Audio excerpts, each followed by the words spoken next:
Private university স্টুডেন্টরা মিলে ইউআইইউতে অন্যায়ভাবে যে 25 জন শিক্ষার্থীকে বহিষ্কার করা হয়েছিল সেই তার বিরুদ্ধে দাঁড়িয়ে আমরা মাঠে নেমেছিলাম এবং সেটা কিন্তু আমরা আগে থেকেই জানিয়ে এসেছিলাম। 25 জন যে শিক্ষার্থী ছিল, সবচেয়ে সিগনিফিক্যান্ট ব্যাপার হচ্ছে 25 জন শিক্ষার্থী জুলাই অভ্যুত্থানের সামনের সারি ছিল এবং জুলাই অভ্যুত্থানের বিভিন্ন ক্রিয়াশীল সংগঠনের সাথে যুক্ত আছে এবং বিভিন্ন ধরনের অ্যাক্টিভিটিস করছে জুলাই অভ্যুত্থানকে কাজে লাগানোর জন্য।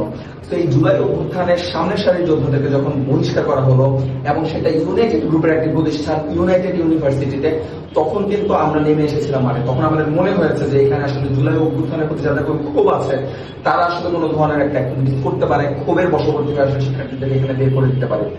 সেই দিক বিবেচনা করে আমরা মাঠে নেমে আসি।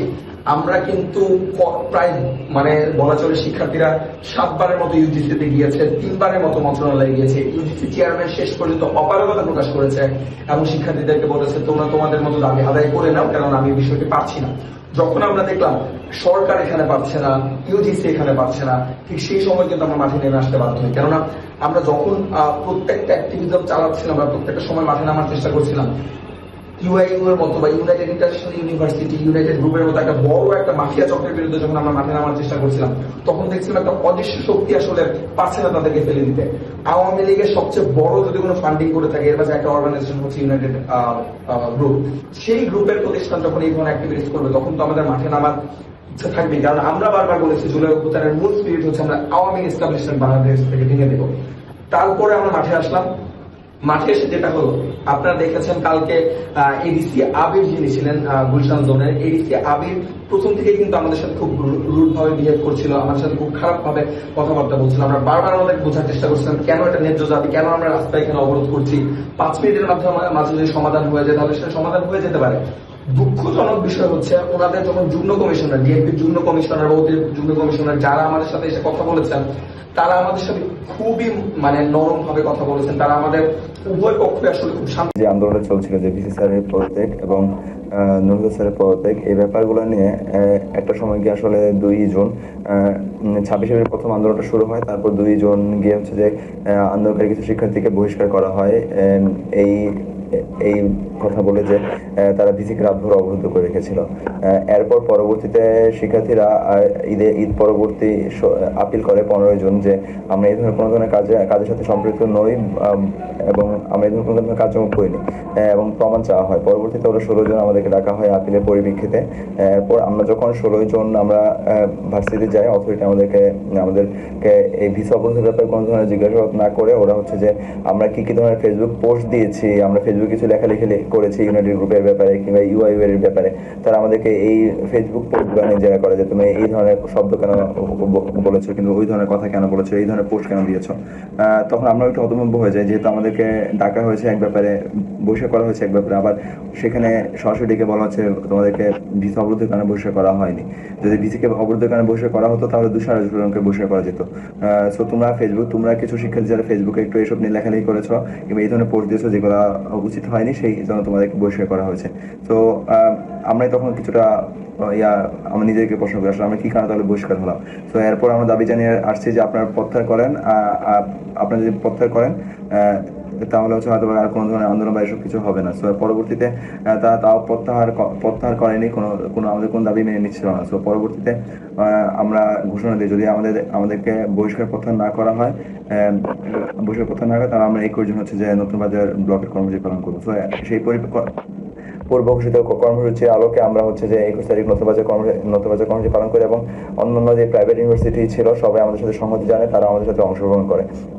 তো সেদিন যেটা হয় সেখানে হচ্ছে যে আমরা যখন ব্লকেট কর্মসূচিটা শুরু করি, রাস্তা অবরোধ করি, তখন হচ্ছে যে প্রক্টর বোর্ডের কিছু ম্যাম এবং শিক্ষক আমাদের সাথে স্যাররা এসে আমাদের সাথে কথা বলে থাকে। কথা বলার মাঝ দিয়ে আমি প্রশ্ন করছিলাম বা অনেক কিছু জানতে চাচ্ছিলাম যে আসলে আমি কি কারণে বহিষ্কার হলাম বা আরো যারা শিখেছে কি কারণে বহিষ্কার হয়েছে, এই প্রশ্নগুলো করছিলাম। কিন্তু আমরা বলছিলাম যে আপনাদের যে রুলসগুলো দেওয়া আছে সেই রুলসগুলোর ক্ষেত্রে তো আপনারা মানছেন না। সো ওই মুহূর্তে যখন আমরা কথাগুলো বলছিলাম, হুট করে আমরা দেখি যে পিছন থেকে পুলিশ এসে, ভারত থানা পুলিশ এসে আমাদের উপর আক্রমণ করে বসে এবং আমাদেরকে মোটামুটি লাঠি পেটা করে, বুট দিয়ে লাঠি দেয়, কিছু মেয়েদের উপর আঘাত করে, যেটা জুলাইয়ের আগে আওয়ামী আমলে হয়েছিল। তো আমরা তখন হতভম্ব হয়ে পড়ি যে এই কাজগুলো কিভাবে হচ্ছে। আমরা কোনোভাবে এক্সপেক্ট করি নাই যে জুলাই পরবর্তীতে এইভাবে আমাদের উপর আক্রমণ আসবে, যে জুলাই আমাদের নতুন বাজারে কোনোভাবে আক্রমণ করার সাহস পাইনি। সো সেদিন এই ঘটনাটা হয়েছিল, আমরা অনেকবার জানতে চেয়েছি বিভিন্ন জায়গা থেকে, ডিসি, ওসি কিংবা যারা আছে সবাই কেন প্রশ্ন করছে হামলাটা কেন হলো। ওরা সেভাবে কোনো ধরনের জবাব দিতে চাচ্ছিল না যে আসলে হামলাটা কি কারণে হয়েছে। সো আমরা ওইখানে কিছুটা প্রশ্নের সম্মুখীন হই যে আমরা কেন হয়েছি। সো পরবর্তীতে আমরা সারাদিনে সন্ধ্যা পর্যন্ত অবরোধটা চলে এবং আমরা সন্ধ্যার দিকে আবার প্রেস ব্রিফিং করে আমরা জানাই যে যদি রাত আটটার মাঝে কোনো ধরনের আমাদের বহিষ্কার প্রত্যাহার না করা হয় শর্তহীনভাবে, সো তাহলে আমাদের পরবর্তীতে কোনো কর্মসূচি আসবে না। কিন্তু তারা 8টার আগে তারা প্রত্যাহার করে ঠিকই, কিন্তু ওরা এখানে কিছু শিক্ষার্থীকে যেটা করে সেটা হচ্ছে যে প্রত্যাহার করার সাথে সাথে 2টা সেমিস্টারকে ওদেরকে সাসপেন্ড করা হয়েছে, যে নেক্সট 2টা সেমিস্টার হচ্ছে ওরা কন্টিনিউ করতে পারবে না। সো এটা তো আসলে আমরা চাইনি যে আমরা কোনো ধরনের অন্যায় করে থাকলে হয়তো আমরা মাথা পেতে নেবো, কিন্তু আমরা তো কোনো ধরনের অন্যায় করিনি। সো সেখানে কিছু শিক্ষার্থীকে ওরা সাসপেন্ড করে। সো এটা এখন এই মুহূর্তে চলছে যে ওরা চাচ্ছে যে না কোনো ধরনের যেন শর্ত দেওয়া না হয় যে এই শর্তের কারণে ওদের প্রত্যাহার করলো কিংবা ওই শর্তের কারণে প্রত্যাহার করা হলো। সো বাকি শিক্ষার্থী যারা আছে ওরা চায় যে ওদের কোনো ধরনের শর্ত রাখা না হোক, ওরা এই সেমিস্টার থেকে ক্লাসে ফিরে যেতে চায়। আমাদের শান্তিপূর্ণ আন্দোলনে অতর্কিত হামলা করে আমাদের 3 জন মহিলা শিক্ষার্থীকে ধাক্কা দিয়ে ফেলায় দেয় এবং বুট দিয়ে পর্যন্ত পাড়ায়। আমাদের অনেক শিক্ষার্থীদের মাথায় এবং হাত পায়ে লাঠিচার্জ করে এবং 2-3 জনের মাথাও ফেটে যায় এবং আমাকেও আঘাত করে, হাত কেটে যায়, এখানে মুখ কোমরেও আঘাত করে। তার পরবর্তীতে আমি অজ্ঞান হয়ে যাই। এটা হচ্ছে আমার মেডিকেল রিপোর্ট। এবং অনেক শিক্ষার্থীদের সময় বলে যে আমরা জুলাই আন্দোলন করছি, আপনারা কেন লাঠিচার্জ করছেন আমাদের উপর। সময় অনেক পুলিশ সদস্য বলে থাকে জুলাই এইভাবে আমাদের উপর গালিও দিয়ে থাকে।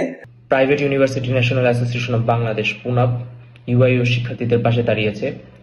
ইউআইইউ শিক্ষার্থীরা দীর্ঘ 2 মাস যাবৎ তাদের ন্যায্য অধিকার আদায়ের জন্য এবং আওয়ামী লীগ ফ্যাসিবাদের দোসর যারা বিভিন্ন ট্রাস্টি বোর্ডে এবং বিভিন্ন ইউনিভার্সিটির ভিসি পদে এখনো ঘাপটি মেরে আছে, তাদেরকে পদচ্যুত করার জন্য বা তাদের ইউনিভার্সিটির সংস্কারের জন্য তারা বিভিন্ন প্রস্তাবনা উত্থাপন করে এবং তাদের দাবি দাওয়া তুলে ধরে। এরই প্রেক্ষাপটে এরই ধারাবাহিকতায় তাদেরকে এই কুরবানি ঈদের ছুটিতে তাদেরকে বহিষ্কার করা হয়।